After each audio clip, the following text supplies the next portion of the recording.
మనకు అందిస్తున్న దేవుడు, సంరక్షిస్తున్న దేవుడు, ఆకలి తీరుస్తున్న దేవుడు, ప్రేమను పంచిన దేవుడు, సత్యాన్ని బయలుపరిచిన దేవుడు అని అన్ని తెలుసు. కానీ చూడండి, కీర్తనకారులు రాష్ట్ర 41వ కీర్తనలో 41వ కీర్తన 9వ వచనం చూద్దాం. అక్కడ ఒక సత్యాన్ని బయలుపరిచాడు. ఒక మాట చూద్దామని. ఎంత చక్కగా దేవుడు సత్యాన్ని బయలుపరుస్తాడు. 41వ కీర్తన 9వ వచనాన్ని చూస్తే, నేను నమ్ముకున్న నా విహితుడు నా ఇంట భోజనం చేసినవాడు నన్ను తనటకై తన మడిమెనెత్తెను.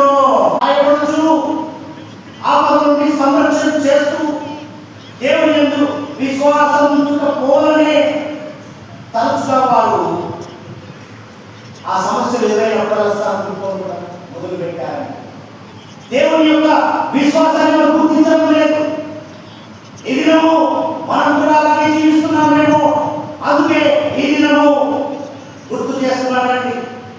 అప్పగింపబడుట ఆ దాని వెనుకున్నటువంటి మర్మము సత్యాన్ని ఈ దినము ఏర్పరుస్తున్నాడు దేవుని సంఘం. అందుకే ఇక్కడ గమనించండి, వారి ఉద్దేశము సమస్య నుండి త్వరగా